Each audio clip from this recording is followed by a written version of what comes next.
texto da Gênese que Kardec explica isso. Então você consegue estudar Kardec com Kardec. Por isso que a gente diz que a Kardecpédia é Kardec explicando Kardec. Aqui só tem as obras de Kardec, todas relacionadas. Está estudando o livro dos médiuns, mesma coisa, tem um parágrafo lá que você está lendo, você vai em itens relacionados, ele remete para outros lugares da obra de Kardec que tratam daquele parágrafo. Então você pode estudar todas as obras de Kardec gratuitamente, unidas entre si. Tanto online aqui, como offline, baixando o aplicativo, como está aqui. Você pode baixá-lo gratuitamente na loja da Apple ou do Google. Você pode baixar o aplicativo tanto para iPhone quanto para Android, para você estudar sem precisar estar conectado à internet. Você consegue estudar offline. Então esse é um projeto do IDEAC, do Instituto. Temos também um outro projeto do Instituto, que está aqui, que é o Kardec Play. Kardec Play, vocês podem entrar no site kardecplay.net.com.br, em que são videoaulas explicativas das obras de Kardec. Está aqui explicando pergunta a pergunta de O Livro dos Espíritos em videoaulas, com explicações, com comparação de tradução, quando tem um erro, remetendo a outros textos de Kardec. São videoaulas legendadas em 6 idiomas: português, francês, inglês, espanhol, alemão, italiano. Então são projetos voltados para o mundo. Por isso, é claro, materiais didáticos ajudam a manter as atividades do IDEAC, já que o IDEAC tem todo um conjunto de custos para manter todo esse projeto virtual em funcionamento. Além disso, tem aqui também o projeto Kardec Books, que é a editora que produz livros e que vai começar agora também a produção de cursos de filosofia, de lógica, que ajudam a entender a obra de Kardec. Em breve vai ser lançado aí o Kardec Cursos, para a gente poder ensinar áreas da filosofia e da lógica que te ajudam a entender melhor o pensamento kardeciano, já que o objetivo do IDEAC é ajudar a entender as obras de Allan Kardec. O IDEAC focou em Kardec, a gente não trabalha com outros autores, a gente apenas trabalha com autores que ajudam a entender a obra de Kardec, mas o foco é Kardec. E o Kardec News, eu não sei se a Lília passou uma prancheta aí, quem quiser receber um jornalzinho de graça, em PDF, num bom formato, em que a gente coloca textos de Kardec no jornal, em geral textos pouco conhecidos, para a pessoa ir se acostumando todo mês a ler um texto de Kardec, gota a gota vai aprendendo a entrar no pensamento kardeciano. Então esses são projetos do IDEAC. Quem quiser conhecer aqui o IDEAC, o que é uma instituição espírita sem finalidade lucrativa, conhecer o seu conselho fiscal, sua diretoria, é uma casa, é também uma entidade diferente, porque veja, os seus próprios conselheiros, tem alguns de Curitiba, mas tem gente de Franca, de Londrina,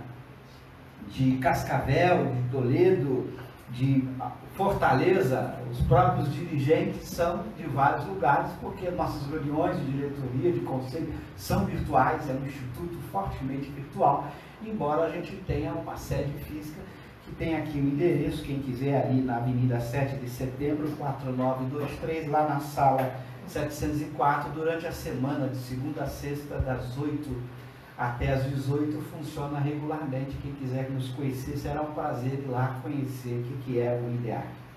Ok? Então isso é apenas um esclarecimento do trabalho que o IDEAC faz. Eu sou apenas um diretor e autor do IDEAC, apenas isso, apenas uma pessoa que colabora na divulgação do pensamento de Allan Kardec. Então essa observação eu gosto de fazer para que vocês entendam por que os materiais didáticos existem. Eles existem para financiar as atividades do IDEAC, não é para financiar a Cosme, Lília ou qualquer outra pessoa. É, como vocês sabem, uma casa espírita que tem seus estatutos, seu regimento, sua estrutura apropriada. Bom, com isso a gente passa então para esse tema, obediência e resignação. Esse tema eu gosto de trabalhar primeiro observando o seguinte: eu vou tentar mostrar para vocês, primeiramente, a importância, quando você vai estudar um conceito qualquer de uma virtude, por exemplo, obediência, resignação, perdão, caridade, ou mesmo conceitos técnicos como prova, expiação, espírito, perispírito, não adianta o dicionário. Essa é uma recomendação que a gente faz. O dicionário ajuda, mas ele não é suficiente. Para você estudar um termo qualquer, que é o que a gente chama termo técnico de uma ciência, de uma filosofia, o significado desse termo tem que ser buscado no interior dos livros dessa ciência, dessa filosofia. Kardec tomou todo o cuidado nisso. Então você tem 23 livros, e se você quer estudar o que é resignação, o dicionário, como eu vou ver, não vai ajudar. Você vai ter que achar um texto de Kardec ou dos Espíritos que explica o que é resignação. Você vai estudar a obediência, não adianta o dicionário, ele te dá uma ajuda muito pobre. Você vai ter que encontrar um texto de Kardec ou dos Espíritos que explica o que é obediência segundo o Espiritismo. Então, ao invés do Kardec ficar criando palavras novas, ele usou esta tática que é muito comum em filosofia.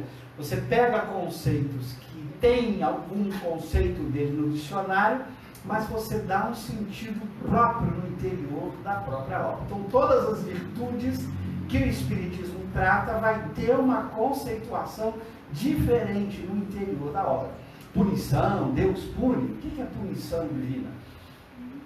Você vai encontrar, não adianta olhar o dicionário, você vai ter que encontrar no contexto da própria obra de Allan Kardec. A Kardec pede ajuda, porque ela tem um buscar. Então você pode botar obediência lá na lupinha do buscar, que ele vai encontrar todos os textos de Kardec que tratam de obediência. Então a Kardecpédia te ajuda a localizar cada um dos termos. Ah, castigo, bote castigo para você ver o que os Espíritos chamam de castigo de Deus. Perdão, e aí vai. Qualquer termo, prova, expiação, não adianta olhar o dicionário. Você tem que olhar o dicionário, mas aí você, quando compara com o que está escrito na obra de Kardec, você vê as diferenças. Então, aí fica aí uma recomendação para vocês. Então, quem está estudando uma doutrina séria, profunda, lógica, como o Espiritismo, não adianta simplesmente usar o significado que você tem na cabeça, que você ouviu, ou que você leu no dicionário, para achar que aquele é o significado usado na terminologia que está na obra. Não é. E a gente então vai usar como exemplo obediência e resignação para a gente ir treinando a estudar a obra de Kardec. Então, por isso exige estudo. O Espiritismo também vai mostrar isso, porque que é importante estudar para compreender, para iluminar a razão, para poder saber o que fazer. A razão é este guia poderoso que a gente tem desprezado muito, né? Em geral a gente se entrega muito aos nossos instintos, desejos, paixões, e a gente acaba se dando mal. A gente esquece da importância da razão como guia, nos orientando o que é certo, o que é errado, o que é correto, o que eu devo ou o que eu não devo fazer. Hoje nós estamos vivendo uma sociedade, no mundo inteiro, não apenas no Brasil, de ausência de valores, como se tudo pode. Uma discussão absurda que a gente encontra no seio das academias, não tem mais certo, não tem mais errado, não tem mais correto, isso não faz nenhum sentido na visão espírita, mas é o que domina. Cada um vive do jeito que quiser, as pessoas não buscam valores. Olha o caos que está o mundo por conta da ausência de valores. Então o Espiritismo não vai por esse caminho. Para isso a gente tem que conhecer o Espiritismo, porque as orientações que o Espiritismo dá satisfazem a razão, iluminam a razão, porque a razão é que deve te guiar para que a sua conduta possa ser direcionada pela razão. Porque quem se comporta, quem escolhe o que agir, é o que a gente chama de desejo, vontade. Eu explico isso no meu livro Espírito e Matéria.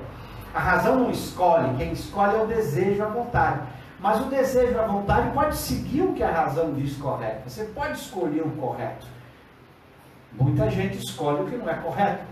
Por exemplo, se a pessoa fuma, a razão mostra para ela os malefícios do cigarro, mas ela escolhe fumar. Veja, não é a razão que escolhe, mas a razão mostrou: olha, se você quer se dar mal na saúde física, continue fumando. Ele poderia escolher segundo a razão, então eu vou parar de fumar. Mas muita gente escolhe contra a própria razão. Então não usa a razão como guia, porque a vontade e o desejo têm essa independência. Nós, com a nossa vontade, podemos escolher seguir o certo, que é o caminho que a razão estabelece, ou podemos escolher o errado, escolher nossa, mas vamos responder pela escolha.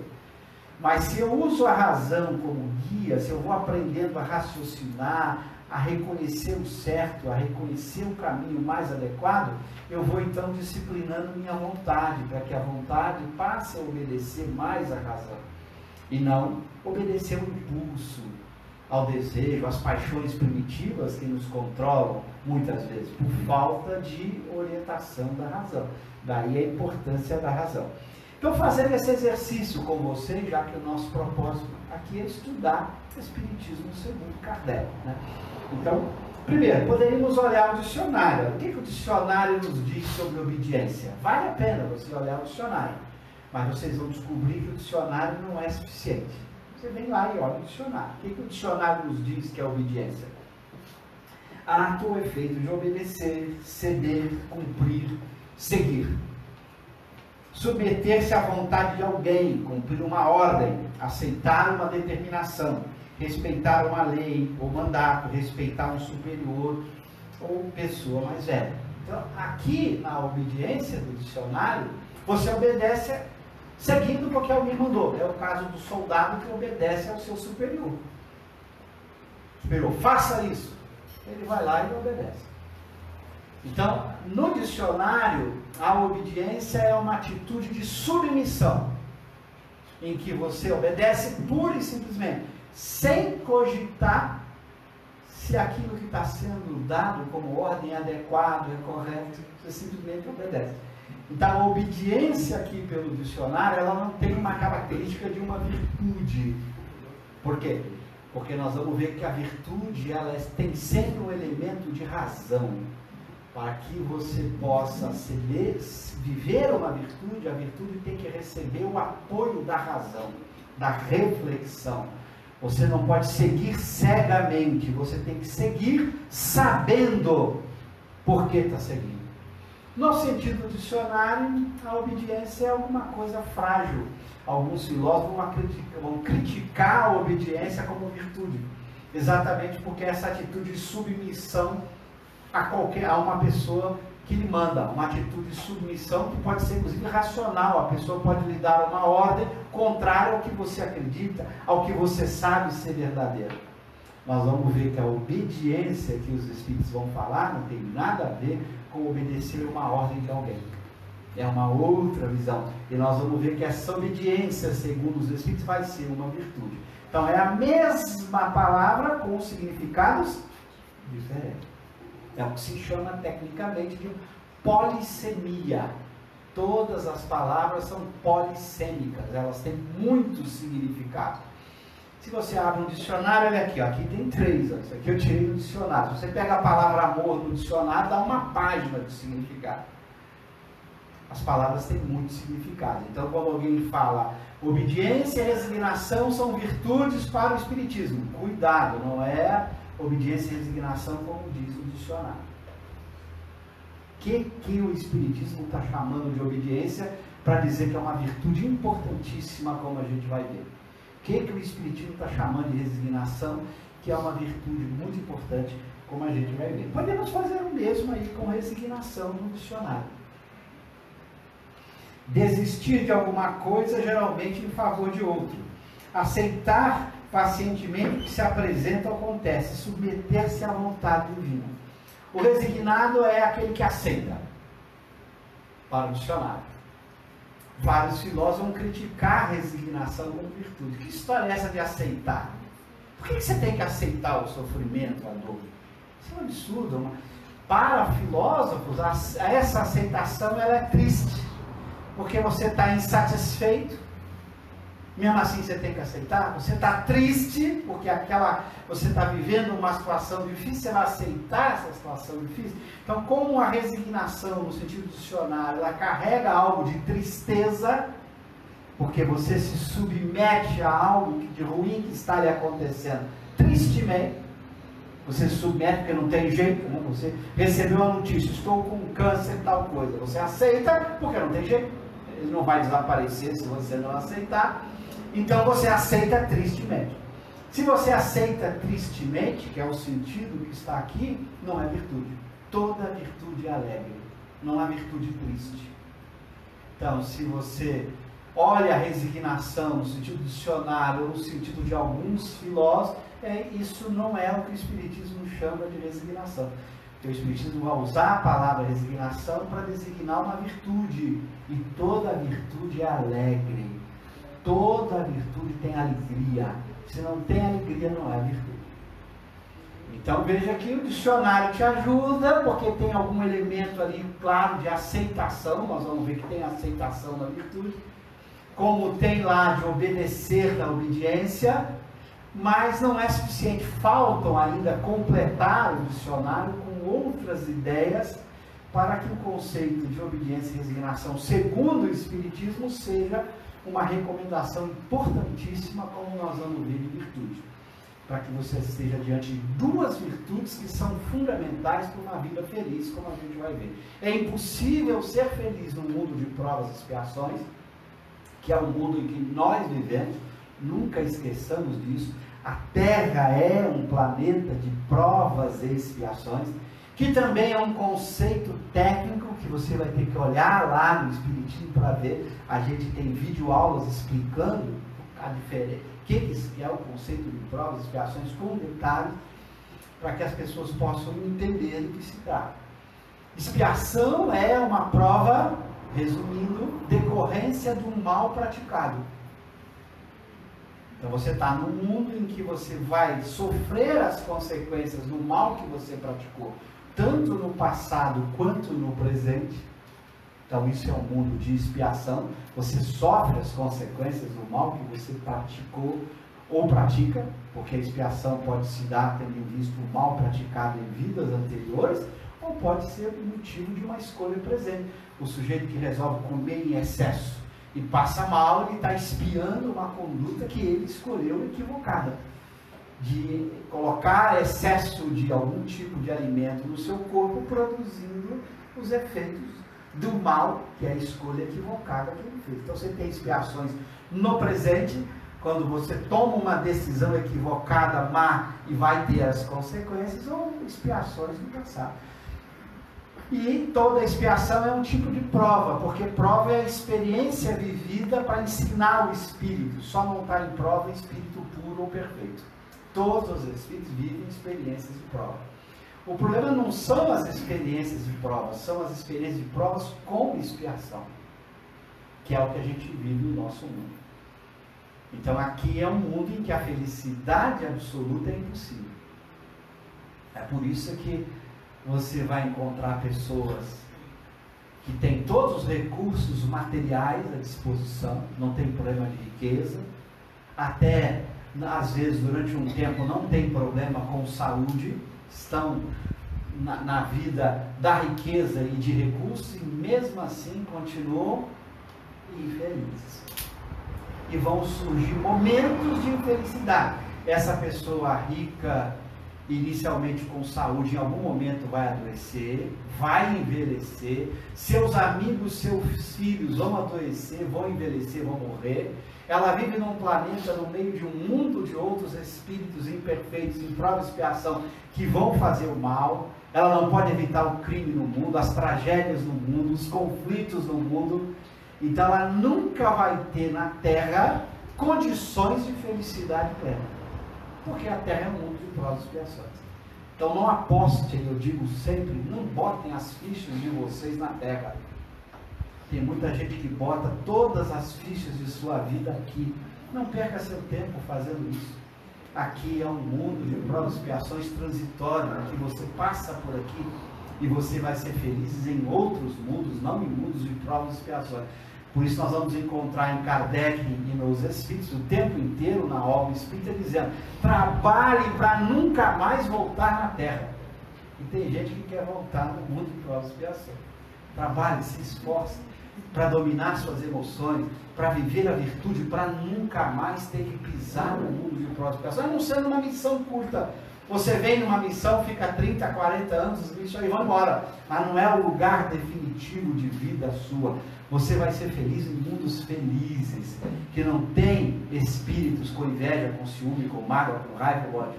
Você acha que é possível a felicidade vivendo com pessoas que têm ódio, inveja, ciúme, mágoa, raiva? Esqueça. Esqueça. Então não bote suas fichas aqui. Viva aqui como oportunidade de crescimento espiritual, mas não é aqui o seu fim, o seu objetivo maior. Quem bota a sua felicidade na terra não entendeu o que é o espiritismo. Aqui é para você ser feliz na medida do possível, mas não é o seu fim, é meio.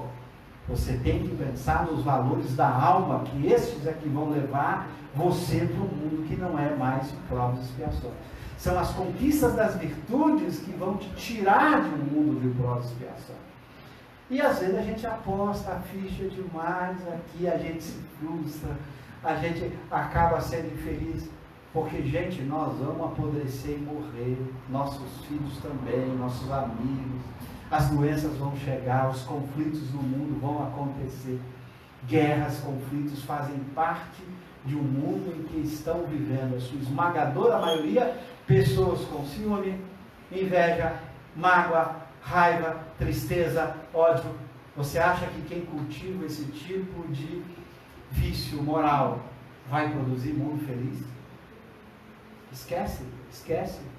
O mundo só pode ser feliz quando as pessoas que estiverem nesse mundo não mais sentirem ódio, inveja, ciúme, mágoa, raiva, etc. Enquanto as pessoas tiverem esse tipo de emoção, elas vão fazer o quê? Um mundo de luta, de conflito, de dor, de sofrimento.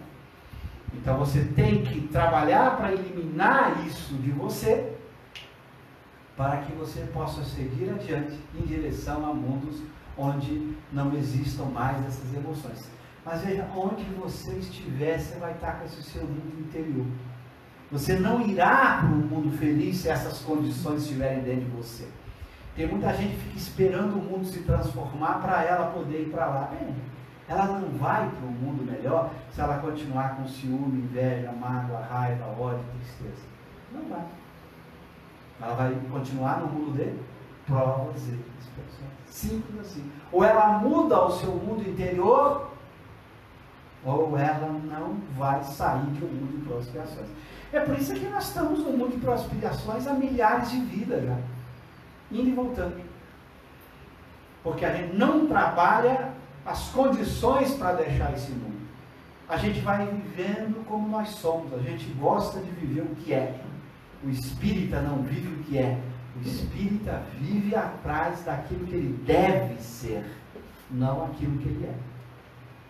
Mas a gente vai, eu sou ciumento mesmo, é meu jeito de ser, eu sou invejoso mesmo, eu sou triste mesmo, eu sou maledicente, eu tenho raiva mesmo, eu tenho ódio mesmo, eu tenho...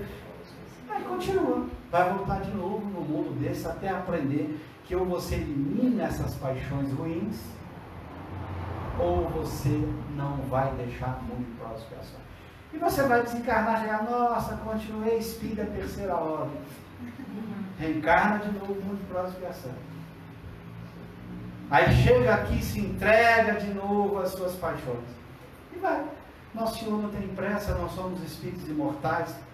Vamos porque o planeta acabasse, destruísse. Acabou esse planetinho de provas e expiações. E tem milhares de outros perigos. O planeta pode desaparecer por uma catástrofe, porque homens imperfeitos podem apertar botões aí, dispararem bombas nucleares e destruir o planeta, destruir o mundo de provas e expiações, destruir o mundo, tem milhões no universo. Eu vou para onde se destruir o planeta? Vou para outro de provas e expiações. Enquanto a gente não se convencer que precisa mudar esse mundo interior, nós não vamos ser felizes.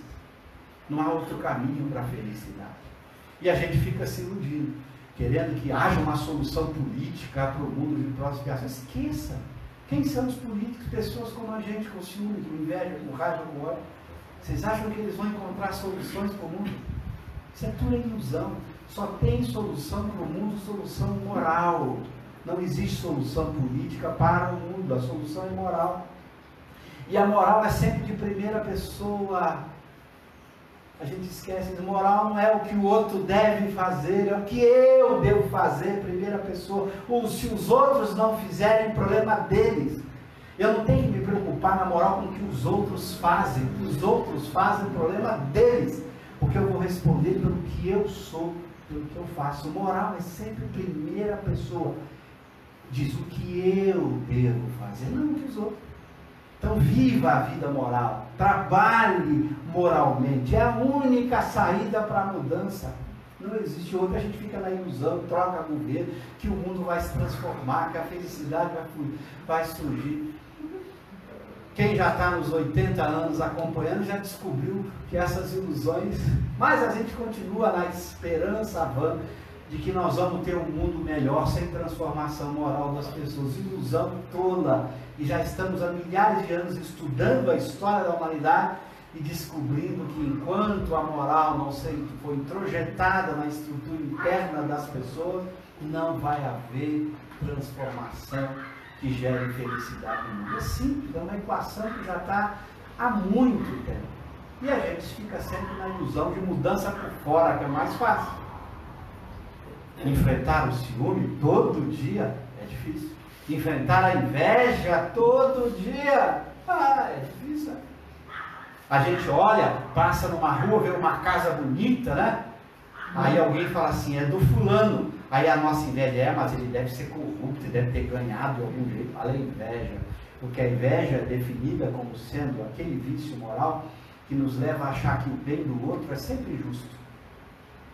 Né? Você está passando pela rua, aí você vê uma mulher bonita, você mulher vê uma mulher bonita, aí uma amiga comenta, nossa que mulher bonita, aí você diz, nota aqui é silicone, e inveja.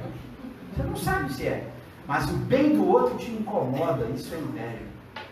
Se a pessoa cresce materialmente, te incomoda, isso é inveja. Se ela cresce fisicamente, te incomoda. Se ela cresce na sociedade, te incomoda. Inveja. Olha a inveja na política, nas empresas, em todos os setores humanos, fazendo com que o ser humano, por inveja, tenta abaixar o outro para ele crescer. Ao invés dele crescer por si mesmo, ele, pela inveja, tenta abaixar o outro para ver se ele cresce. Não é porque se eu me comparo com uma pessoa e eu quero ficar maior do que ela, eu deveria subir. Não, mas é mais fácil tentar abaixar a pessoa. Porque abaixando a pessoa parece que eu cresço. E a inveja faz com que no trabalho, dentro de casa, nos ambientes sociais, a gente sempre tenta denegrir a imagem dos outros, falar mal do outro, para baixar o outro, para que a gente possa subir. Tolice. Ninguém sobe abaixando o outro. Você só cresce com valores verdadeiros. Então você tem que eliminar a inveja. É difícil, é fácil falar, mas como eliminar o ciúme, a posse. A gente tem posse de tudo como se o mundo material nos pertencesse. Isso aqui é só uma fase de transição. Posse de pessoas. Eu tenho mulher bonita, vocês imaginam a dificuldade para encontrar o ciúme. Tem que fazer a média na presença. Você tem que fazer média na ausência, tem que fazer na presença, né? Então a dificuldade que a gente tem para enfrentar essas passões, então a gente prefere que o mundo se corrija sem que a gente se corrija. A gente quer uma solução de fora. Ilusão. Ilusão é definida como sendo, Freud foi um dos que definiu ilusão de uma maneira extraordinária. Ilusão é quando eu confundo o meu desejo com a realidade. Eu quero que a realidade seja o meu desejo. A realidade é a realidade, não é o meu desejo. Mas eu gostaria que a realidade mudasse para satisfazer o meu desejo. Ilusão toda. A realidade é a realidade. E a realidade é, ou eu mudo o meu mundo interior, ou eu não cresço. Não adianta tentar baixar o outro com a inveja, com a ofensa, com a maledicência. Não adianta tentar tirar o tapete do outro, eu não vou crescer fazendo isso, eu só vou me diminuir. Porque eu sou um espírito imortal, não sou um corpo que vai... Eu não sou esse corpo. A vida não é esta, a vida é um contínuo. E a realidade é a alma. Então veja a dificuldade que a gente enfrenta e que a gente tem que encarar. Por isso que eu falo, o espírita, quando conhece, quando estuda o espiritismo, ele tem um compromisso consigo mesmo, não é com outras pessoas, consigo, de transformação interior. Por isso Kardec vai definir o verdadeiro espírita é aquele que faz a sua transformação moral, que se esforça por vencer as suas más inclinações. Ele não define o verdadeiro espírita por aquele que sabe as 1018 perguntas do livro dos Espíritos, que sabe de cor as obras. Não, aquele que faz a sua transformação moral, que se esforça por vencer a si próprio. Esse é o verdadeiro, porque ele reconhece que essa ciência, essa filosofia, lhe diz isso. Lhe diz que ou ele se transforma, ou ele não entendeu a ciência espírita. Então, esse compromisso e a obediência, a resignação, como nós vamos ver, são duas virtudes que estão juntas, porque elas são fundamentais para isso, como a gente vai ver agora. Eu preciso da obediência e da resignação para mudar o que eu sou, para me transformar, caminhando em direção à felicidade, que, como eu disse, não é aqui. Não ponho as fichas demais aqui é meio, não é fim. Então a gente relaxa, não é aqui, eu não sou esse corpo. Ele está doente, e daí? Eu não sou esse corpo. A situação está difícil, e daí? Não é aqui a minha meta. Então você passa a olhar para a vida de um ponto de vista diferente e você relaxa. Porque você percebe que a sua vida verdadeira é a vida da alma. Não é este corpo que perece, adoece, desaparece. Então, nós vamos agora ver o significado de obediência e resignação no Espiritismo e como essas duas virtudes são essenciais para a nossa transformação moral. Sem elas, a gente tem muita dificuldade de executar essa transformação moral. Por isso, o Espírito que vai tratar dessa temática, como nós vamos ver, ele trata junto, que é o Espírito Lázaro, no Evangelho segundo o Espiritismo. Ele tem uma mensagem exatamente cujo título é Obediência e Resignação, onde ele vai explicar o que são essas virtudes segundo o Espiritismo e, ao mesmo tempo, é que ele nos ajuda a entender a importância dessas virtudes em nossas vidas. Então, nós vamos estudar juntos aqui um pequeno trecho dessa mensagem, porque é uma mensagem curta, mas muito rica, como todas as mensagens que se encontram na obra de Allan Kardec. A gente vai descobrindo algo precioso nos livros de Kardec. São os mais evoluídos espíritos que ditaram ali mensagens. Então, a mensagem do espírito evoluído é pouca linha para dizer muito. A gente que é espírito atrasado, a gente fala demais para não dizer nada. O espírito evoluído fala pouco e diz muito. São mensagens normalmente curtas para dizer muita coisa. Então dá trabalho para você extrair tudo o que ela diz, porque ela é muito rica. Então a gente tem que estudar em grupo, buscar a opinião de outras pessoas, porque quando você pega uma mensagem dessa e vai estudando em um grupo na casa espírita, você vai descobrindo diversos pontos de vista, pessoas que vão extraindo coisas que estão naquele pensamento, e você vai enriquecendo e descobrindo quanto esses espíritos falam pouco para dizer muito. Então você vai aprendendo com esse pensamento. Por isso o Espiritismo exige estudo, para que você possa iluminar a sua razão. A razão iluminada vai iluminar a sua vontade, para que a sua vontade faça as escolhas certas. E se você fizer as escolhas certas, você se modifica. Se modificando, você vai ficar verdadeiramente feliz. E vai abandonar mundos de provas, expiações, onde os corpos adoecem. Nos mundos felizes, os corpos não adoecem desse jeito. Você não tem esse tipo de doença, de desgaste, de carência que tem no mundo como nós. Então Deus não nos fez para um corpo desse. Deus teria errado. Deus nos fez para algo muito melhor do que o mundo de provas e expiações. Então agora vejamos o que o Lázaro vai dizer. A doutrina de Jesus ensina, então ele lembra Jesus, onde esse pensamento vai estar lá. Em todos os seus pontos, a obediência e a resignação, duas virtudes companheiras da doçura e muito ativas. Por que o Lázaro lembra aí? Primeiro, duas virtudes, então você tem que esquecer o dicionário. Você tem que estudar o que é virtude. A gente tem DVD para explicar o conceito de virtude. Segundo, desde a filosofia clássica, quando Aristóteles propõe o conceito de virtude, lá atrás, Sócrates, Platão, Aristóteles fazem discussões sobre a virtude, até chegar no conceito de virtude do Espiritismo. Então a virtude, primeiro, ela nunca é algo amargo. Se você tem uma emoção na boca amarga, esqueça, isso não é virtude. Não há amor, virtude, amargo. Ah, mas eu sinto amor com amargura. Então, esse amor é outro. Você está usando a palavra amor, porque o amor tem muitos significados, mas não é o amor virtude. A virtude é sempre doce. Outra coisa, ativa. Você não pode dizer, eu sou virtuoso, sinto virtude. O que você faz? Nada. Você não age? Então não é virtude. Toda virtude tem ação, ela é ativa, ela realiza. O homem que é corajoso, que tem a virtude da coragem, não é apenas aquele sentimento de que ele enfrenta tudo, ele enfrenta tudo. Não basta ter o sentimento de enfrentar, você tem que agir. E não basta simplesmente agir, tem que saber o que agir. Toda virtude tem razão, tem conhecimento, tem sabedoria. Então o homem virtuoso sabe o que fazer, sente força e alegria para fazer e faz. Toda virtude tem esses componentes de conhecimento, de sentimento equilibrado de alegria e força e de conduta de ação. Se falta algum desses elementos, não é virtude. Então por isso Lázaro é doce, tem que ter doçura, tem que ter algo gostoso quando você está tendo uma virtude. E ela é ativa, tem que levar você a realizar, a fazer coisas. Se bem os homens erradamente as confundam com a negação do sentimento e da vontade. É o que está no dicionário, é o que está em muitos filósofos. A obediência é a negação da vontade. Você, não, tá bom, não vou obedecer. Sua vontade não quer, você se nega. Isso não é obediência de tudo. Isso é obediência dicionária, obediência de alguns filósofos. A negação do sentimento no caso da resignação. Não, eu estou sentindo, sim, aqui estou vivendo uma situação difícil. Está me incomodando.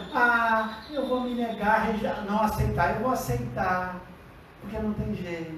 Mas você aceita com tristeza, você se nega a alegria que você deveria ter. Não, você simplesmente aceita porque não tem saída. Isso, como nós vamos ver, não é resignação no sentido espírita, é resignação do dicionário. Então Lázaro está lembrando esta confusão, porque as palavras obediência e resignação aparecem no pensamento do Cristo, e vários filósofos questionaram esse pensamento de obediência e resignação, porque não entenderam o que era obediência e resignação para Jesus, que é o mesmo para o Espiritismo.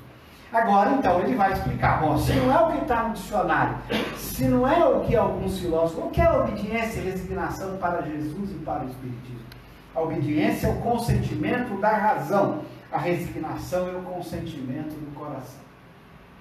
Bom, como todo pensador, frase curta diz muito, é preciso abri-la. O que é consentimento da razão? É a razão que diz sim. Então você não obedece uma ordem porque alguém te mandou, porque você sabe que aquela ordem é verdadeira, correta. É a razão que se submete. Não é a vontade que se submete. É a razão. A vontade apenas se apoia na razão para dizer sim na obediência. Porque quem diz sim é a vontade, mas ela se apoia na razão. A razão concordou. Então, para você fazer alguém obedecer, você tem que ter argumento. Então, o pai que quer que o filho seja obediente, ele tem que aprender a convencê-lo. Porque ele tem que aceitar aquela ordem pela sua razão. Se ele aceitou por medo, ele ainda não é obediente, no sentido espírita. Não, porque o pai o ameaçou bater nele para ele obedecer. Ele está obedecendo, dicionário. Está sendo obediente, virtude não. Ele tem que aprender a obedecer porque aquilo é certo, é correto, e não porque o pai mandou. Está me entendendo a diferença? Kardec tem um artigo belíssimo, já que aqui eu soube muito bem, parabéns à Casa Espírita, que está estudando a Revista Espírita, parabéns. Kardec tem um artigo na Revista Espírita, que vocês podem botar ali na Kardecpedia, ali. Bote assim, primeira lição de moral na infância. Lindíssima. Kardec explica, num texto belíssimo, a educação moral para crianças. E quanto a gente erra. Quando eu li aquele texto a primeira vez, eu falei, meu Deus, errei tudo com meus filhos.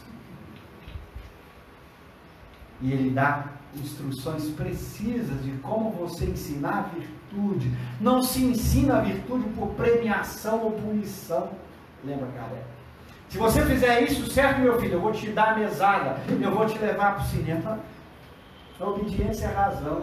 Ele tem que fazer o certo porque ele tem que estar convencido de que aquilo é o certo. E não porque ele vai ganhar um prêmio. Ou porque ele vai ganhar uma punição. Virtude não se ensina por prêmio ou punição. Aí eu desafio, como é que você vai convencê-lo de que está certo? E ele tem que reconhecer.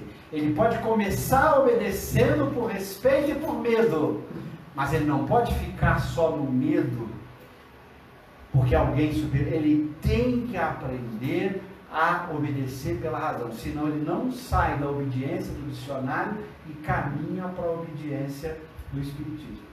Ele não entendeu a diferença.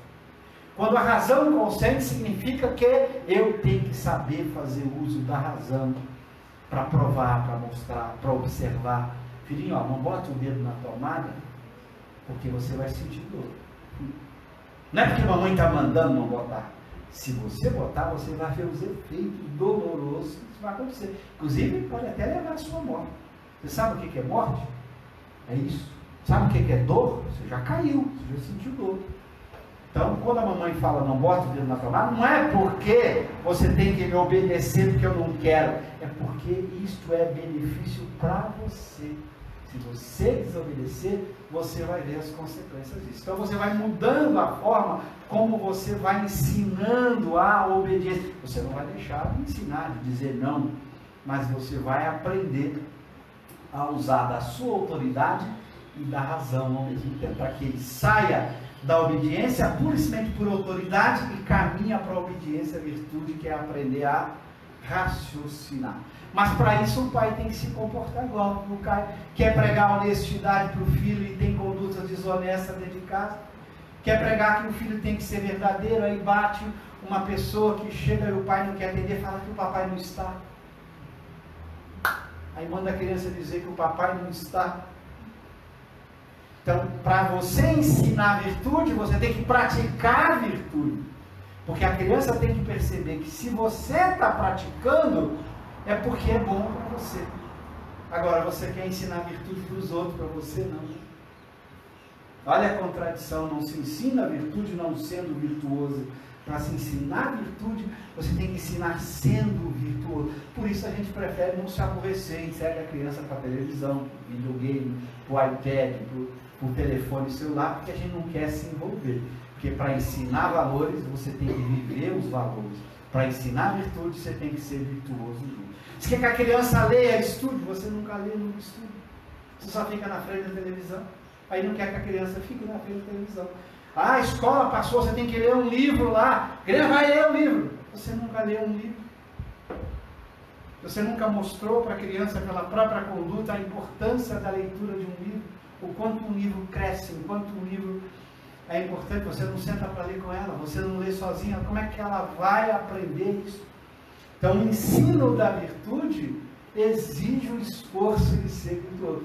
Ai, deixa para lá, deixa eu descansar, dormir, comer, ver meu filme, eu vou me preocupar com meus filhos. Entrega tudo para a televisão, para o iPad, para o iPhone, para os joguinhos. É muito mais fácil. Mas eu não ensino virtude. E eu não estou sendo virtuoso.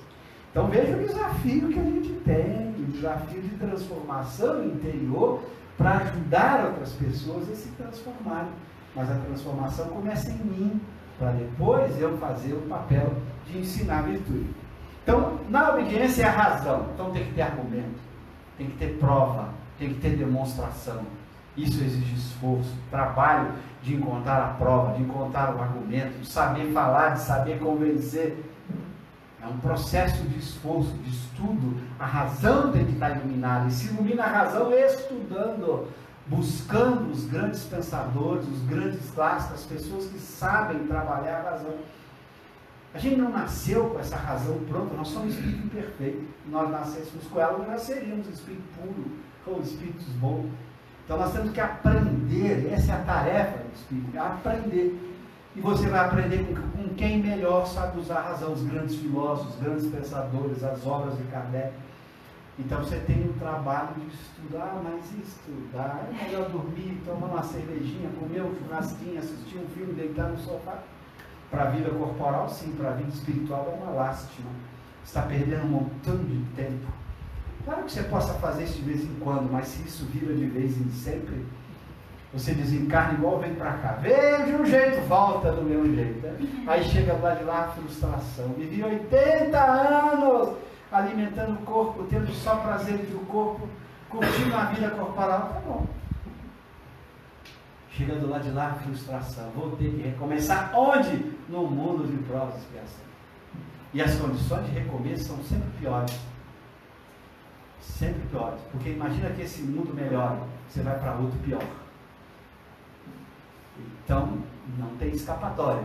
Você vai se iludindo, depois fica desesperado porque continua no mesmo estado de infelicidade de que quando encarnou. A escolha é sua. Então, para ser obediente à virtude, tem que conhecer, tem que estudar, tem que iluminar a razão, porque é a razão que tem que dizer sim, com argumentos, com convencimento. E a resignação é o consentimento do coração. É o coração que tem que dizer sim alegremente. Olha como é difícil. Você recebe uma notícia: estou com uma doença grave. Sim, Senhor, seja feita a vossa vontade. Mas não é a razão de boca para fora dizendo isso. É o coração alegremente dizendo: sim, Senhor, seja feita a vossa vontade.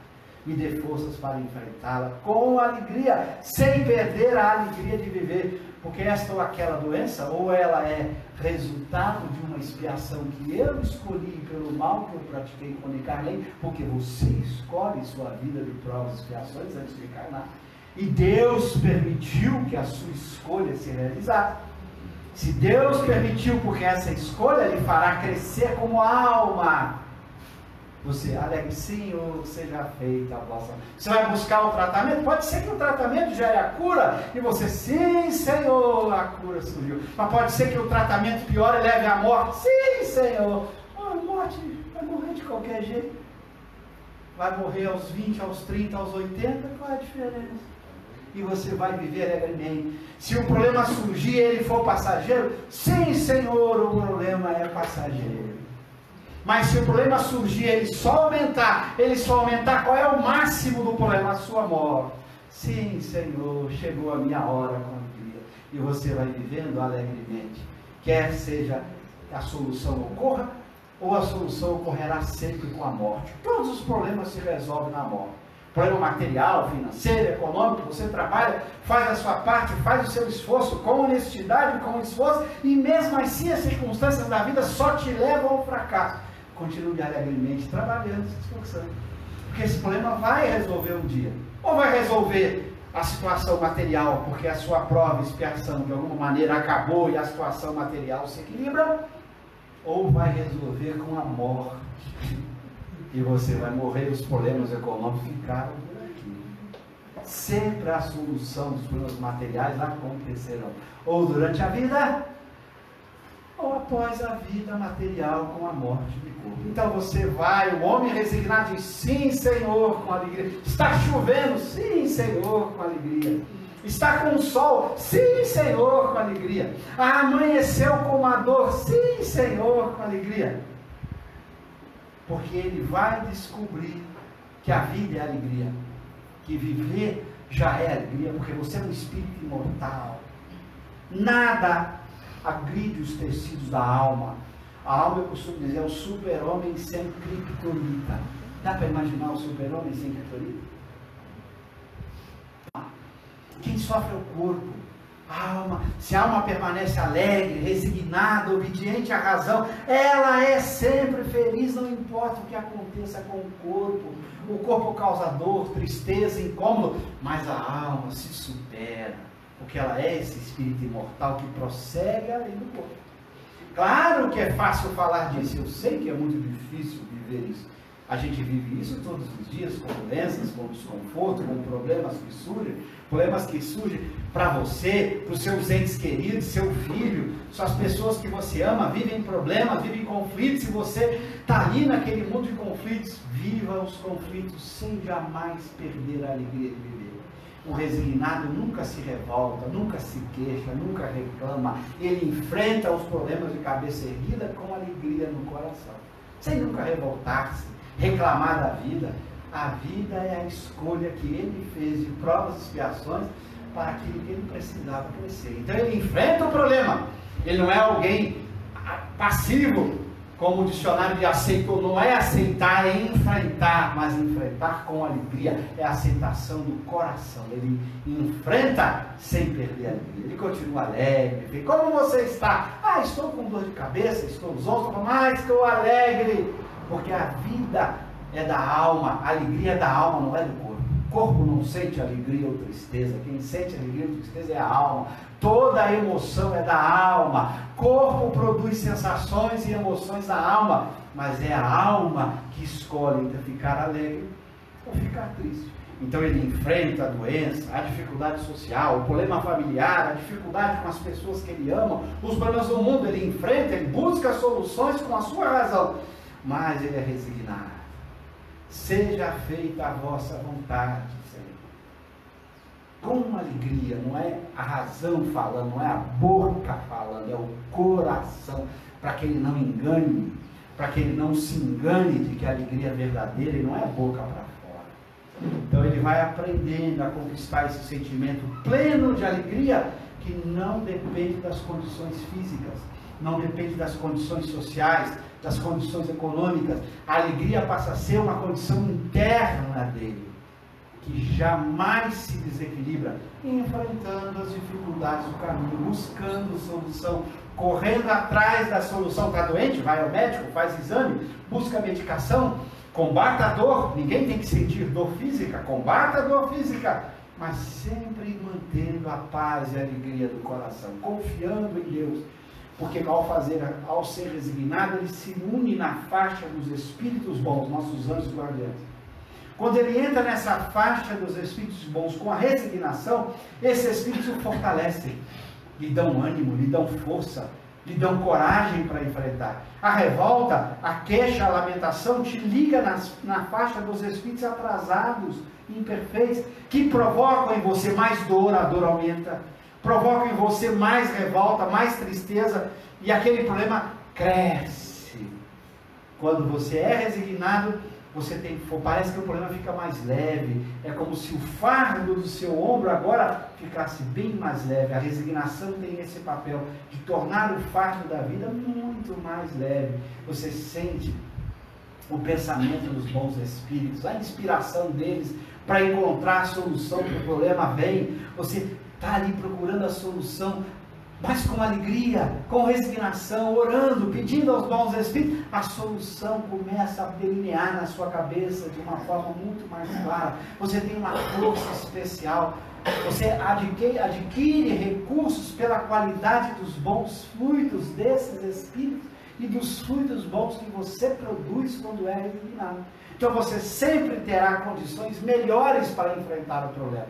Então você tem dois jeitos de enfrentar o problema está aí. Você não pode acabar com ele. Está aí. Você recebeu a notícia de uma doença grave, por exemplo. Ou uma crise econômica que lhe quebrou. O problema está ali. Você tem duas maneiras de enfrentar o problema. Ou enfrentar com tristeza e com orientações equivocadas dos espíritos imperfeitos, é uma escolha. Não seja resignado, revolte-se. Você vai sofrer mais e vai ter péssimas orientações. Seja resignado, olhe ao seu anjo guardião, peça ajuda a Deus. O problema não vai desaparecer, mas você vai ter inspirações de como resolvê-lo. Vai ter equilíbrio moral e sentimental para resolvê-lo. Você escolhe qual o caminho que você vai buscar de solução. E pode ser que o problema seja tão grave que a solução seja só a morte. Mas durante o tempo em que você busca a solução, você teve forças, inspiração, equilíbrio para buscar a solução, mantendo-se alegre. A escolha é sua. Ou se revolta, queixa, reclame, se liga aos espíritos imperfeitos, sua dor aumenta, o remédio às vezes não faz efeito. Tem pessoas que tomam analgésico, fica nervoso, revoltado, não percebe que o analgésico não faz efeito. Aí ele toma o remédio para dor, confiante em Deus, com alegria no coração, e o remédio faz efeito e a dor diminui. Ele escolhe a forma de enfrentar o problema, ou resignado, ou com revolta, com queixa. A escolha dele. E ele vai descobrir que a resignação é sempre o melhor caminho para enfrentar os problemas da vida. Então, obediência, para seguir a razão. A razão vai te levar à lei de Deus, a compreender como funciona o universo De que maneira Deus atua no universo, a presença dos bons espíritos, as leis de combinação fluídica, a razão vai te levar a conhecer como obedecer às leis de Deus. E obedecendo às leis de Deus, você vai saber encontrar as melhores soluções para os problemas se você se manter resignado. Que a resignação é essa alegria interior de quem aceita a prova sem revolta, se liga aos bons espíritos, entra em sintonia com as boas inspirações, recebe forças para enfrentar a dificuldade do caminho. Porque a dificuldade do caminho, como eu disse, vai desaparecer, na pior das hipóteses, com a sua própria morte. E você vai continuar alegre até lá. E depois lá, Senhor, se a sua vontade foi que o problema só acabasse com a morte, graças a Deus, Senhor, me dê forças para viver alegremente até lá. E você vai viver alegremente até lá e vai desligar-se do corpo, suave, feliz, sentindo a presença dos espíritos amigos, sem mais os problemas físicos, sem mais as dores, e você vai agradecer, Senhor, muito obrigado por me dar forças, por me manter resignado ao longo de toda a minha expiação, e você vai ganhar muito mais com essa experiência. Então, obediência, resignação, duas virtudes, obedecer à razão, seguir a lei de Deus, manter-se alegremente, esse é o caminho para a felicidade no mundo de provas e expiações. Se a gente for obediente e resignado, a vida vai passar de forma muito mais suave e a felicidade possível vai acontecendo dia a dia, até que a gente possa viver fora de um mundo de provas e expiações. Aí fica a nossa recomendação para a reflexão. Não dá para continuar o texto, é muito rico, tem muitas passagens. Há um outro texto que depois eu recomendo que vocês estudem, que é o texto do Espírito de Verdade, escrito em Paris, em que ele explica muito bem o que é resignação também. Mas não dá tempo, a gente encerra por aqui, convidando vocês para continuar estudando Allan Kardec. Eu digo sempre, estudar Kardec para compreender Kardec. Mas não é só compreender, é compreender para viver Kardec. Porque viver Kardec é viver Jesus na sua mais completa pureza. Muito obrigado, tenha um bom dia, que Deus nos abençoe. Muito obrigado.